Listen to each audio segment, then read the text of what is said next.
Posso me apresentar brevemente. Então, meu nome é Flávia Sotomayor. Eu sou formada em Direito, me especializei em Direito Socioambiental e há 10 anos eu estudo e trabalho em temas relacionados ao meio ambiente, à permacultura, à agroecologia, à sustentabilidade na administração pública. Então, de uns anos para cá, eu tenho voltado minha atuação também nesse sentido. E há, uns 5 anos, sou embaixadora Lixo Zero, junto com a Jéssica, aqui em Curitiba. Boa, verdade. A gente já está há algum tempo, né, nessa missão aí de fortalecer as políticas públicas relacionadas a resíduos sólidos aqui em Curitiba, né? Você, então, durante toda a sua trajetória, é isso que você gosta de fazer, né? Conta mais um pouco para a gente. Com certeza essa é a minha grande paixão. Quando eu estudei direito já desde a faculdade, o que mais me chamava atenção, onde eu queria atuar, era com direito socioambiental. E de uns anos para cá a gente vem com esse sonho de tornar o Estado sustentável, né?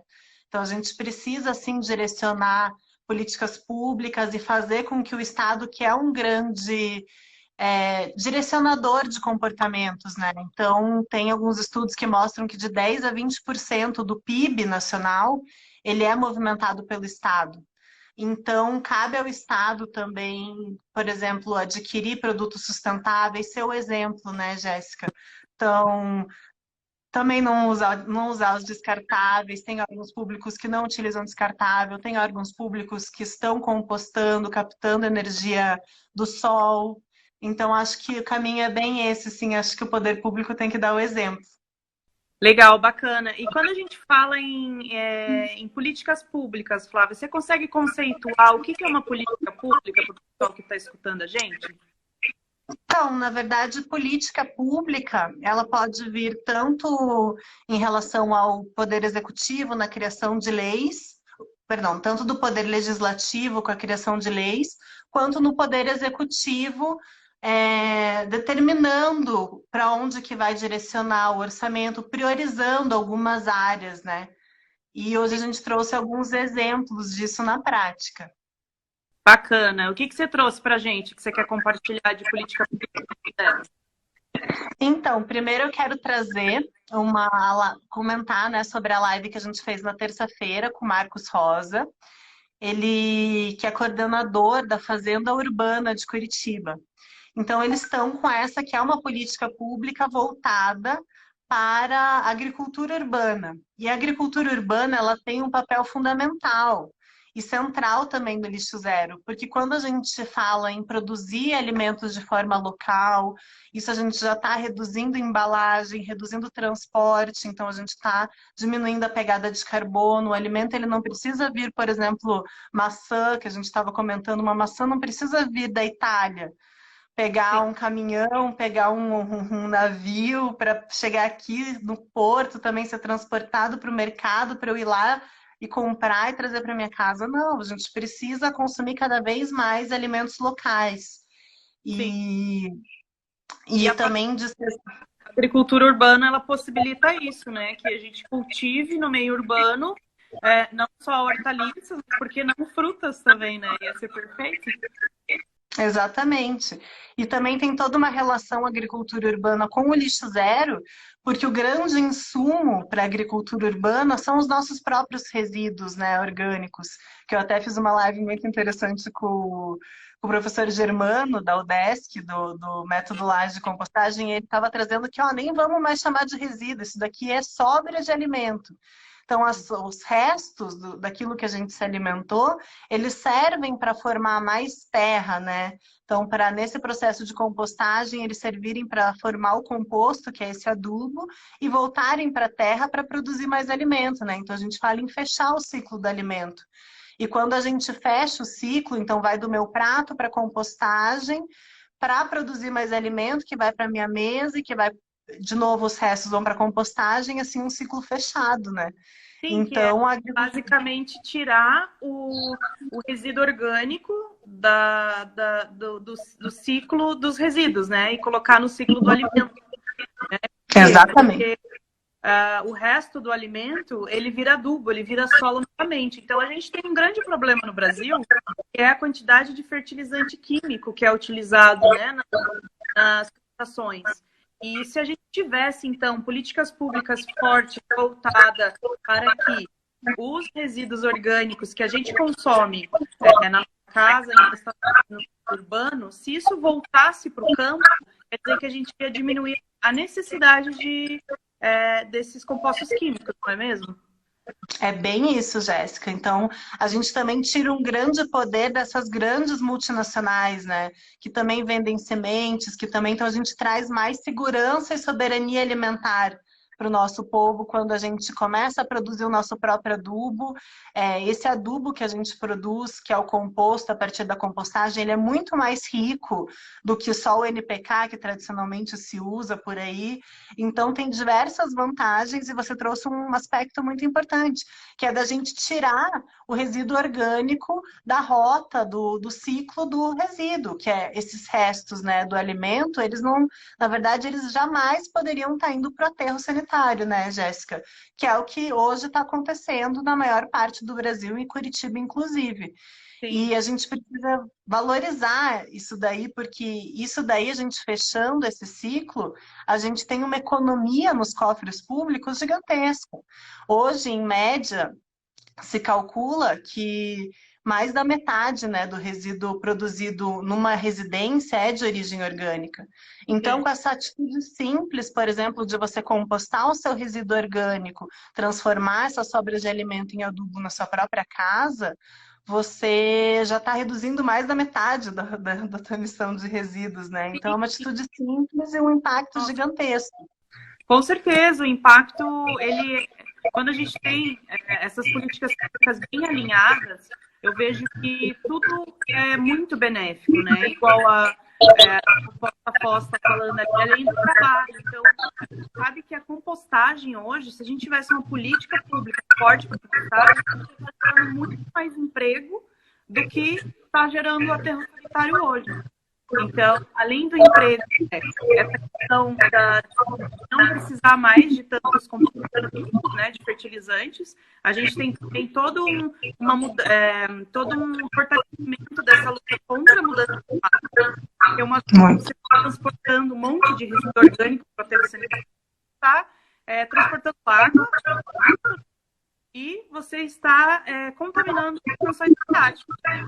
Porque o chorume, ele está ali no aterro e está contaminando. Então, veja quantos benefícios teria no Brasil se houvessem políticas voltadas para a compostagem. Verdade. E também tem toda uma questão econômica voltada a isso, né, Jéssica? Que aí são os dados do Instituto Lixo Zero Brasil, que mostra que na maior parte das cidades, o terceiro maior orçamento é para a destinação de lixo, na verdade, porque é tratado como lixo, isso vai para aterro, né? Então, ele só fica atrás de saúde e educação. Imagina, por exemplo, agora, eu estava até vendo uma live com o Sabatini muito interessante, ele dizendo que o respirador, todas as coisas que a gente precisa nesse momento e que ficam perguntando, mas de onde que vai tirar dinheiro? Vai tirar dinheiro da destinação correta dos resíduos. Esse dinheiro que a gente está colocando para aterrar o nosso lixo, ele deveria estar sendo empregado para a saúde, para a qualidade de vida das pessoas, entendeu?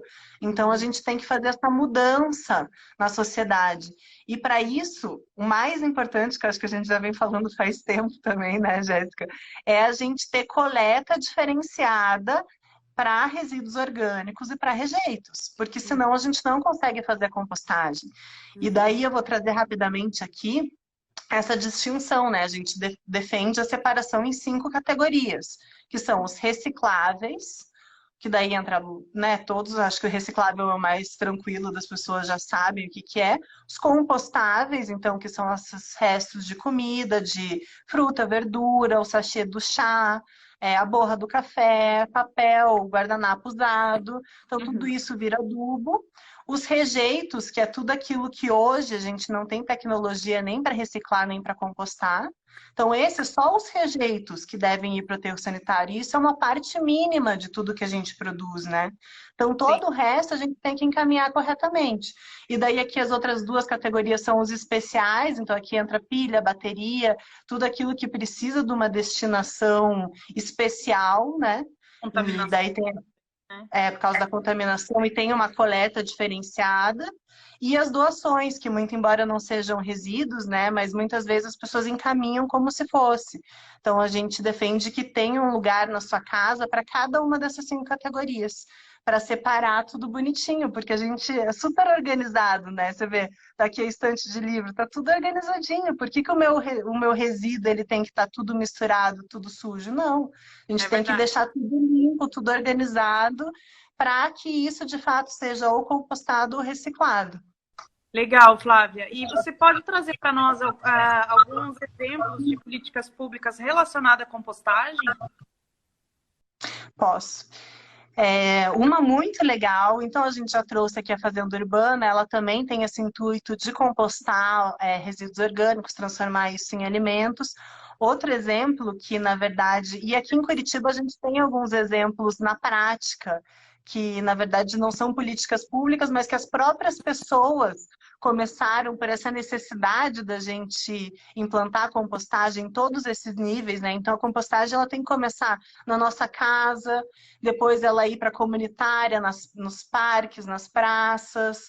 Então, são vários níveis, né? A institucional, e na administração pública, então, dentro das empresas, daí a industrial, assim como a municipal. Então, esses são alguns níveis da compostagem que a gente tem que começar a trabalhar, e já é trabalhado de diversas formas. Por exemplo, a comunitária lá na Horta do Jacu.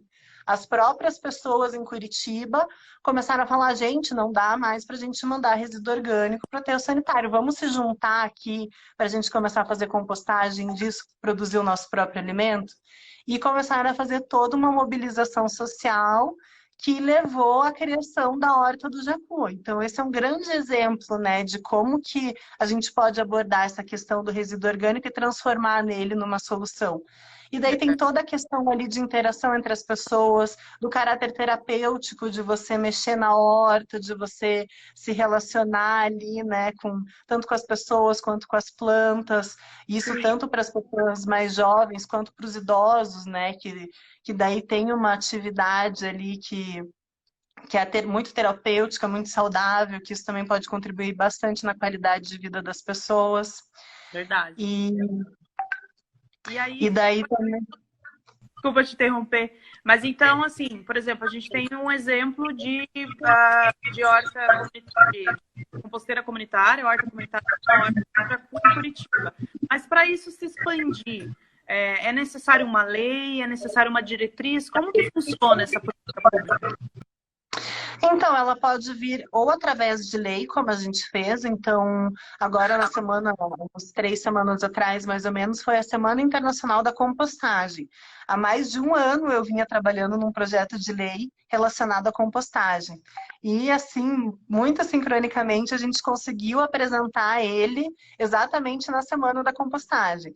Então, ali a gente pôs, por lei, que seja assim incentivado todos esses níveis de compostagem que eu falei e que obrigatoriamente os municípios deixem de enviar o resíduo orgânico por aterro sanitário e enviem para compostagem até 2030. Então pode sim ser estabelecido isso por lei. E, e alguns outros municípios, por exemplo, Florianópolis também aprovou uma lei nesse sentido, mas isso pode vir também como medidas do próprio Poder Executivo. Por exemplo, a gente sabe que em Curitiba várias escolas, né, têm abordado, daí isso depende muito da vontade política, né, de quem está ali. Então, como a gente havia trazido, né, por isso que a gente precisa de um planejamento que seja de longo prazo, para que daí quando muda a gestão, não necessariamente vá mudar tudo que já foi construído ou ter retrocessos, né? Eu estava escutando lá em São Paulo, eles tinham feito um programa muito legal com as podas. Então, eles fizeram um programa para compostagem das podas, que já é um resíduo, assim, uma quantidade numa cidade como São Paulo ou Curitiba é uma quantidade muito significativa, né? Então, só de você começar compostando os resíduos de poda já é um grande avanço. E daí ele estava falando que, uma entrevista que eu estava vendo também, que tinha tido um grande avanço nos anos anteriores, mas que agora, de uns anos para cá, eles tinham simplesmente parado esse programa, sabe? Porque mudou o governo. Então, isso, exatamente, porque mudou o governo. Então, a gente tem que pensar.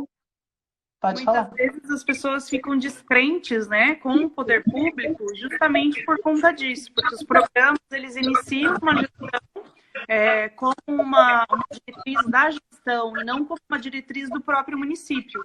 E quando troca-se os governantes, se mata, digamos assim, né, se corta pela raiz o projeto anterior para começar um novo, né, só com um nome diferente, dá uma repaginada ali, sendo que os municípios tenham essas políticas a longo prazo. Então, por exemplo, eu vou citar a cidade de São Francisco, lá na Califórnia, na verdade, o estado da Califórnia. Eles começaram com políticas públicas lixo zero faz 30 anos, quase 30 anos, né? E agora eles estão conseguindo alcançar a meta deles, que é de praticamente zerar o orgânico no aterro sanitário.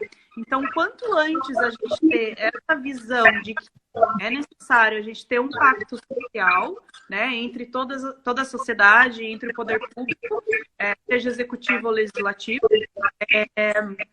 e fornecer a infraestrutura adequada para que esse dado seja um lixo zero, melhor. Por quê? Porque é um processo que demora, né? Não é uma coisa de um ano para o outro que você vai conseguir que a cidade inteira faça compostagem, né? É um trabalho de formiguinha. Então, eu vejo que realmente a política pública precisa do envolvimento da sociedade civil, não é? É bem isso mesmo. Então, por exemplo, em Florianópolis, a gente estava conversando com o Marquito também, só conseguiram aprovar a lei da compostagem porque teve ampla participação da sociedade civil. Então, é muito importante as pessoas participarem das audiências públicas, se manifestarem, sabe? Ter todo esse envolvimento e ajudarem nessa construção também, para que a gente juntos possa chegar nessas soluções, né? Todos nós fazemos parte desse problema de uma forma ou de outra, tá todo mundo consumindo e tá todo mundo nesse mesmo barco, né? Então que a gente também juntos possa chegar e construir essas soluções. Com certeza. E você vê que há um interesse do poder público nessa questão do lixo zero? Como que está isso? Nessa questão do quê? Desculpa? Do lixo zero. Do lixo zero. O poder público está interessado em estudar isso? Como que está? Eu acho que sim, Jéssica. Assim, falando especificamente de Curitiba e do Paraná, onde a gente está, né, que a gente pode falar com mais propriedade, acho que você também foi uma das grandes pessoas que contribuiu, né, para essa construção. Acho que todo esse movimento que a gente vem fazendo há mais de 5 anos aqui na cidade deu sim e está dando, né, bons frutos. Todas essas sementes que a gente sempre está plantando, né, Jéssica, elas estão florescendo, sim. Então, eu diria que sim, que eu acho que o poder público, ele tem um olhar aqui em Curitiba e no Paraná para o lixo zero. Curitiba foi a segunda cidade do Brasil a instituir a lei da Semana Lixo Zero no seu calendário oficial, né? A primeira foi São José dos Campos e a segunda foi Curitiba. Esse ano passado também a gente teve uma grande vitória, que a gente conseguiu instituir a lei da Semana Lixo Zero no estado do Paraná. Então, foi uma lei estadual que a gente propôs na Assembleia Legislativa, conseguimos aprovação. Então, eu acho que sim, eu acho que a gente está nessa construção e cada vez mais pessoas estão juntas, estão contribuindo, estão participando desse movimento social que é o Lixo Zero, né? Que une todos esses segmentos da sociedade civil para isso que a gente quer, que a gente atinja essa meta, né, Jéssica? Que é a gente conseguir construir cidades, estados e um país lixo zero. Ah, com certeza, né? É um grande sonho e a gente tem uma política nacional de resíduos sólidos que é uma das melhores leis do mundo, né? Dizem que ela é uma das mais completas e complexas e ela já está há 10 anos, já está rolando, digamos assim, já faz 10 anos, né? Só que ela ainda não foi completamente absorvida, estudada e as prefeituras, muitas prefeituras, inclusive, ainda possuem lixões, né? Necessidade. Então, para você ver como é importante a gente começar o quanto antes, né? Essa mobilização e essa construção dessas políticas públicas. O Samuel falou que está com um pouco de eco no meu áudio. Eu não sei o quanto isso está interferindo aqui na fala. Eu também estou escutando, sabe? Você está escutando bem, Flávia? Tá um pouquinho de ruído, mas eu tô escutando bem, sim. Se vocês estiverem achando que tá muito, que o áudio tá muito. Legal. E aí, então, bom, no mundo existem diversos bons exemplos de políticas públicas de zero, né? A gente sabe que a Itália é um país que tem bastante preocupação com isso. Eles já adotam a separação entre as categorias. O Portugal também, as pequenas cidades e as médias cidades também já fazem compostagem. 2/4 das cidades dos Estados Unidos também já tem coleta de orgânico. Então, assim, o caminho que está se seguindo é realmente pro lixo zero, né? E eu queria escutar um pouco mais de você. Quais são as outras iniciativas de políticas públicas que você vê que são importantes para o Brasil? Só colocar também que a Alemanha também é um grande exemplo, né, na questão do resíduo. Então, lá eles preferiram estabelecer por multa. Então, se você, por exemplo, mistura resíduo orgânico com resíduos recicláveis, isso te dá uma multa e é uma multa alta. Então, eles têm toda uma separação também dos resíduos. Por exemplo, o vidro você leva até o local. Realmente, o resíduo orgânico é só o resíduo orgânico sujeito à multa. Então, isso também são alguns exemplos. Acho que a Alemanha também se destaca nesse sentido. Agora, você me perguntou as políticas públicas que eu acho que são importantes. Então, primeira coisa que a gente tem que trazer é a separação em 3 categorias, e para isso a gente precisa de uma infraestrutura que permita isso. Então, tem que ter caminhão, tem que ter destinação, tem que ter, na verdade, coleta, transporte e destinação final diferenciada para resíduo orgânico e para rejeito. Então, como a gente disse, resíduo orgânico é compostagem. E só o rejeito que, de fato, vai para o aterro sanitário. Então, acho que essa é a primeira coisa, que é o que a gente vem falando e batalhando há anos, né, Jéssica? E que eu acho que estamos cada vez mais perto de implementar. Agora, outro exemplo de política pública que eu acho muito interessante é a gente ter espaços para compostagem e para agricultura urbana em parques e praças. Então, até um tempo atrás, eu vi que um dos parques lá em São José dos Pinhais estava coletando as folhas secas, e em vez de mandar isso aí para o aterro sanitário, estava deixando no próprio parque, para que eles mesmos estavam planejando fazer compostagem no parque, e também para que as pessoas que queiram, né? Então, por exemplo, muita gente vem me perguntar, mas eu moro em apartamento, como que eu vou conseguir folha seca para minha composteira? Então, normalmente você vai numa praça ou num parque para pegar, né?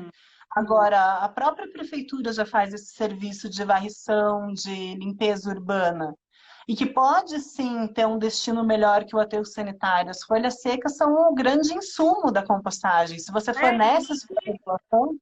E nem que elas não vão para o aterro sanitário, mas só o fato de você ter que transportar isso, né? Já não soa bem, porque se você disponibiliza isso para as pessoas que fazem compostagem, seria realmente muito perfeito. Assim, vamos falar em gasto público, isso daí tem um gasto irrisório. Porque, na verdade, a coleta, que é o maior trabalho, ela já é feita pela varrição pública, né?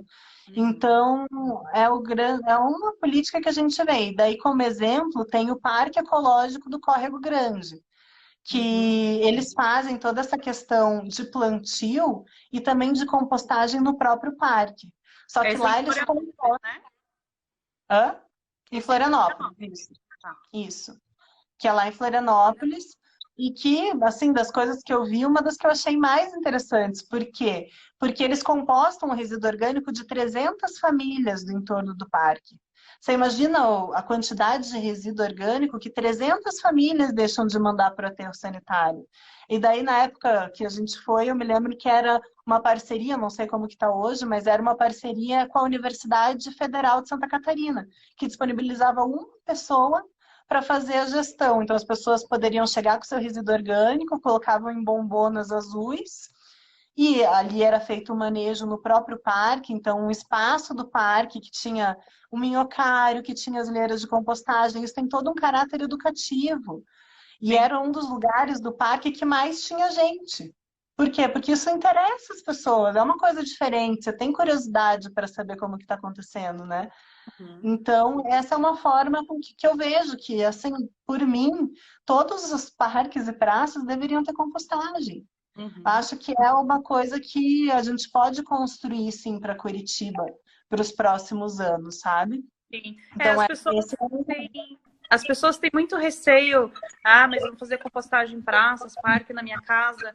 É importante lembrar que só vai ter bicho, vetores, cheiro ruim se for mal manejado, né? Porque se for muito bem manejado, como se espera que ter, isso não gera nenhum malefício, somente benefício. Então é bom deixar isso claro, porque tinha uma visão, né, de algumas pessoas que acham que isso pode trazer malefício à cidade, quando é pelo contrário, só traz coisas boas mesmo.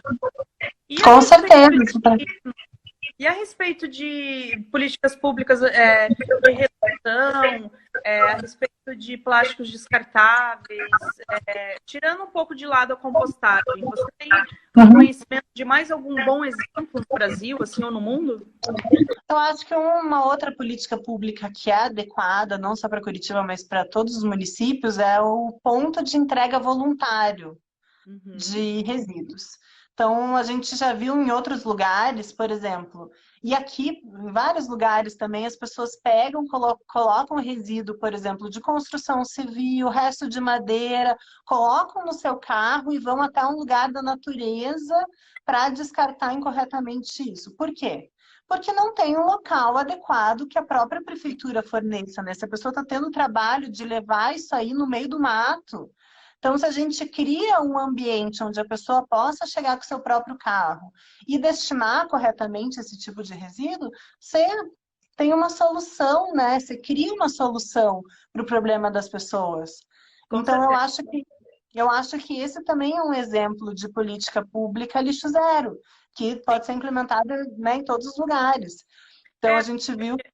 porque todo mundo faz obra, todo mundo tem um sofá que uma hora ele não vai mais dar certo, vai precisar destinar isso, e realmente a falta de política pública relacionada a isso é enorme, porque no Brasil inteiro a gente vê esses pontos viciados, né, de descarte de resíduos. Então é numa esquina, é num terreno baldio, é na curva de uma estrada rural, em qualquer lugar de um rio. A gente sabe que até na Amazônia, né, se joga caminhões e caminhões de lixo. Então, é muito interessante ouvir isso, porque, de fato, se tivessem pontos de entrega voluntária por exemplo, resto de construção civil, madeira, essas coisas, as pessoas realmente poderiam levar. Quando eu estive lá na Califórnia, eu visitei um espaço dele. Eu achei muito bacana. Por quê? Porque, por exemplo, quando você contrata um jardineiro, uma empresa de jardinagem, e ele faz a poda no seu jardim, por exemplo, de galhos, de folha, lá na Califórnia, quem tem que levar isso para a destinação é o jardineiro. Então, ele chega no espaço com a caçamba cheia, né, de folhas, etc. E é pesado, então o carro dele é pesado na entrada e na saída, e ele paga pelo peso. Na verdade, é você que paga isso, né? Ele só está fazendo o trabalho de você falar. Eles são organizados nessa questão de fiscalização. Eles sabem, né? Você tem que ter a fiscalização para que esse tipo de política pública dê certo. Saber que sim, ele está levando material. E lá, depois que eles juntam todo esse resto de poda num galpão gigantesco, eles trituram tudo e utilizam na compostagem industrial da cidade. Maravilhoso. É um ciclo, né, de utilização desses resíduos e hoje aqui a gente está usando para um aterro sanitário, para fazer nada. Né?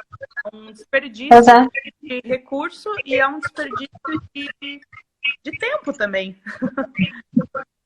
É duplamente desperdício de recurso, porque você está recurso financeiro, econômico mesmo, dinheiro, e o recurso em si, né? Porque isso daí poderia ser destinado e virar outra coisa, né? Ser reutilizado, por exemplo, como você disse, na compostagem. Então, você acaba perdendo também esse recurso natural que, por exemplo, poderia transformar em adubo. Então, a Uhum. gente viu lá também em Florianópolis, que era um pátio de compostagem do Angelone. E eles pagavam uma quantidade muito grande de dinheiro para enviar isso daí para o aterro sanitário. E o que eles fizeram? Começaram a apoiar um projeto social para a venda desse adubo. Então, eles, além de economizar um valor muito significativo em termos de dinheiro mesmo, eles ainda recebiam depois, né, as pessoas que estavam fazendo o manejo daqueles resíduos orgânicos, transformando em adubo, ainda tinham o valor econômico do adubo em si que retornava para as pessoas.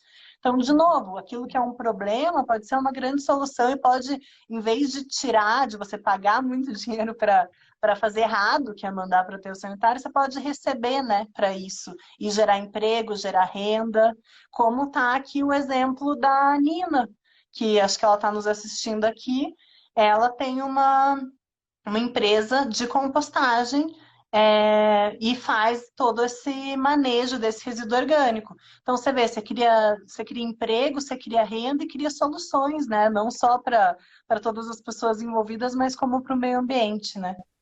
Com certeza. E eu acho que uma das coisas bem importantes também é o fato da educação ambiental ela não estar muito bem estabelecida nesse processo, né? Porque a gente fala de educação ambiental no âmbito escolar e a gente também fala em educação ambiental no âmbito governamental, digamos, do executivo, né? Então a gente tem muitas vezes secretarias de meio ambiente ou órgãos de meio ambiente que não consegue alcançar de forma efetiva as pessoas, né, com as suas informações. Eu vejo aqui pelo site da própria Prefeitura de Curitiba. Você vai entrar no departamento de meio ambiente, as informações são muito incompletas. Você não encontra o que você precisa, você precisa que vá alguém num espaço para dar uma palestra. É muito complicado de conseguir isso. Não é acessível, né? Então, é muito importante pensar na política pública da educação ambiental. Como que a informação chega nas pessoas? E a gente tem visto, né, Flávia, que, por exemplo, o discurso, ele não é unificado. Então, tem muita cidade ainda no Brasil que chama reciclável de lixo seco, lixo uma coisa, como é que chama, centralizada de informações. Né? Isso faz com que isso desanime as pessoas, não desanime? Curitiba mesmo, né? Na verdade, a gente tem um modelo ainda que, considerando o Brasil e as outras cidades, é tido como uma referência, mas que está há mais de 20 anos da mesma forma, e que não prevê a questão do rejeito. A Política Nacional dos Resíduos Sólidos já determina que só os rejeitos podem ir para o aterro sanitário. E como que a gente vai fazer com que só os rejeitos vão para aterro sanitário se a gente não ensina a população o que é o rejeito? Então, acho que sim, que a gente tem muito trabalho pela frente, e isso envolve, como você falou, a educação ambiental. A gente tem que começar, isso foi feito em Curitiba, um trabalho muito bonito na década de 90, que foi a Família Folhas, e que é algo que a gente se inspira bastante até hoje. Nós fomos, né, Jéssica, a geração que foi, de fato, impactada com isso. Então, isso, na verdade, eu acho que até esse nosso envolvimento, esse trabalho, também é um pouco consequência, né, do que eles fizeram e sensibilizaram a gente na década de 90. Para Então, a você gente também é importante, né? Pois é. Então, eu acredito muito na gente também trabalhar com as crianças de forma lúdica, com teatro, com videoaula, sabe, com formas com que a criança se conecte com aquilo e entenda essa questão dos resíduos. E hoje, duas categorias reciclar, porque aqui, né, em vários lugares do Brasil, em Curitiba, inclusive, é tratado como reciclável e orgânico. Só que, na verdade, esse orgânico é rejeito, porque não se mistura tudo, né? Se mistura resíduo orgânico com rejeito e acaba virando tudo lixo, né? Eu acho que é legal a gente trazer aqui por que é lixo zero. Porque a gente encaminha tudo a ponto de não ter mais lixo. Então, são todos resíduos que são corretamente encaminhados e vão servir para outras coisas, né? Vão virar outras coisas. Então, o lixo é quando a gente mistura tudo isso e aquilo ali você não consegue fazer mais nada. Então, hoje, com a forma com que está sendo feito a gestão de resíduos em Curitiba, você acaba transformando o resíduo orgânico, que até pela Política Nacional dos Resíduos Sólidos, ela tem que ir para a compostagem, é o artigo 36, inciso 4º. Então, essa já é uma obrigação legal que esse resíduo orgânico vá para a compostagem e isso não está acontecendo. Então, a gente tem que sim, além dessa questão de infraestrutura que a gente disse, de viabilizar essa coleta e destinação separada, a gente precisa sim, como você falou, da educação ambiental e de começar já com os pequenos, de uma forma lúdica, de uma forma muito divertida, trazer essas questões, né? Porque como a gente foi sensibilizado na década de 90, essas crianças também podem ter um olhar amoroso com a terra, com a água e também com a questão dos resíduos. Ah, é bem isso, com certeza. E, ao mesmo tempo, também sensibilizar os adultos, né? Porque a gente vê que tem bastante gente interessada no assunto. Acho que acredito que a pandemia abriu os olhos de muitas pessoas no que se relaciona aos resíduos. Está todo mundo em casa, gerando bastante resíduo e está enxergando isso, né? Então, você pode perceber que é muito mais fácil você levar o seu resíduo orgânico para a composteira do que ficar levando o seu resíduo numa lixeira, né? Muito. Então, eu acredito que esse olhar ele está chegando para cada vez mais gente.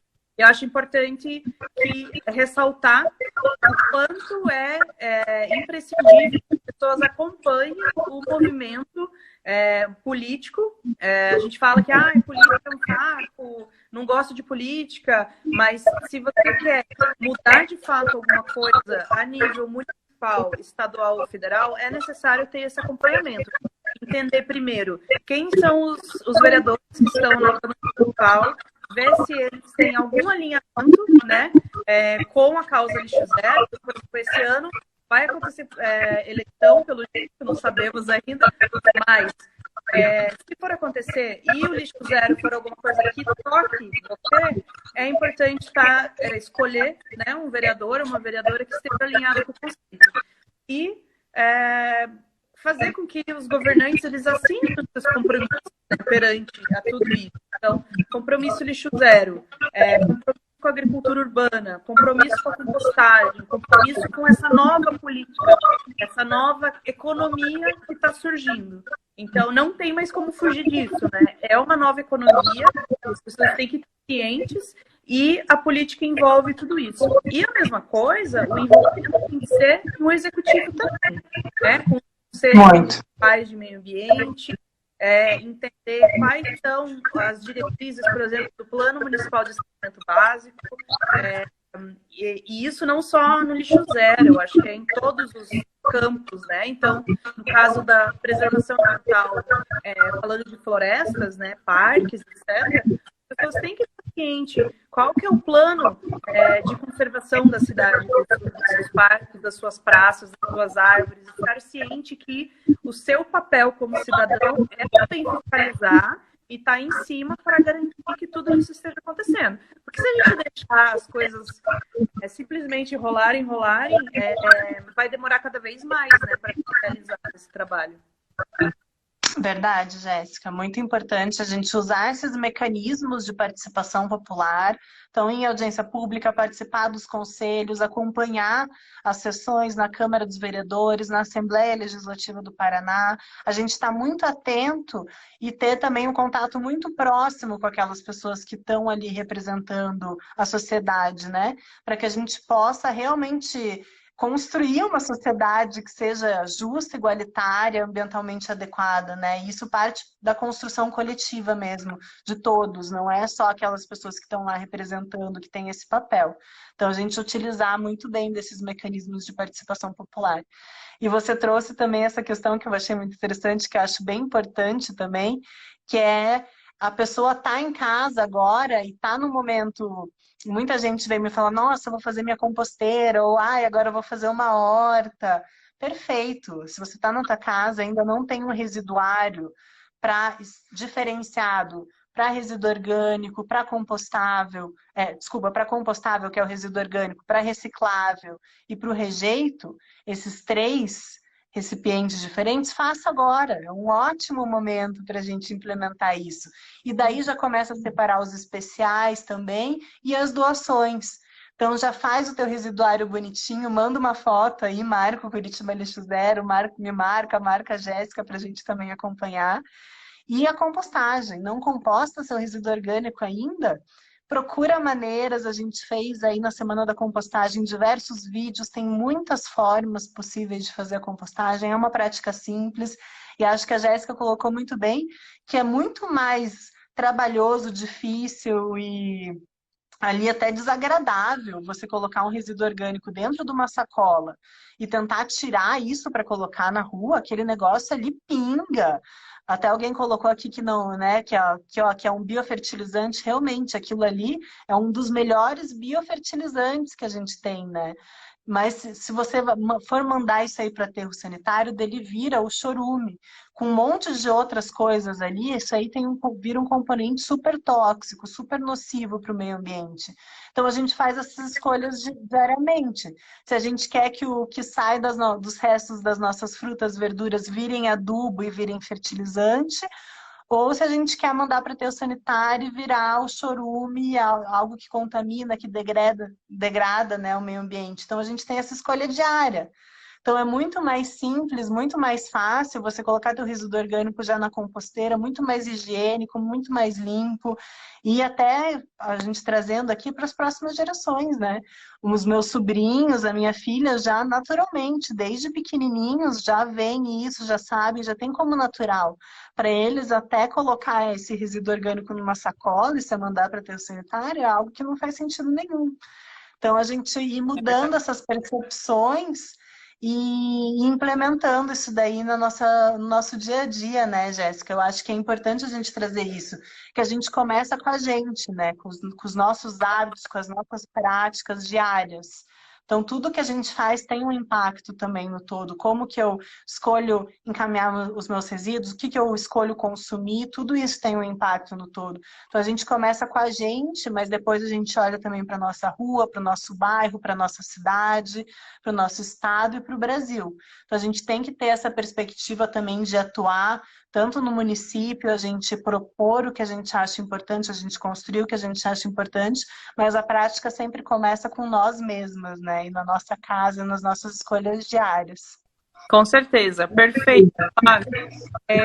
Bom, a gente está quase chegando ao fim da nossa live e eu queria dizer mais que não se sinta sozinho aqui. Queremos dar um exemplo com as práticas que a gente também incluir políticas públicas. Então, se você quiser trocar ideias, se você quer mais informações, tá, gente, vamos junto, vamos fazer com que essas políticas públicas aconteçam cada vez mais aqui em Paraná, Brasil, né, Flavinha? E fico à disposição. Obrigada a todo mundo que assistiu. Também agradeço bastante, Jéssica, também a você por todo o movimento que você faz, toda a inspiração, né? Até foi a Jéssica que me convidou para participar do movimento Lixo Zero lá em 2015, então sou muito grata por tudo que o movimento já me proporcionou. Eu já tinha esse olhar ambiental, né? Mas acho que a questão do resíduo também é uma coisa muito pontual que a gente tem que trabalhar. Eu tinha feito uma listinha aqui de políticas públicas, não deu para falar tudo, mas esse é um assunto que a gente vai estar sempre abordando, né, Jéssica? Sempre construindo aí na nossa cidade, no nosso estado, então a gente segue nessa construção juntos. Sempre, sempre. Então, bom, obrigada, Flávia. A gente vai se falando. Obrigada a você que assistiu até o final. Tchau. Beijo grande. Beijo.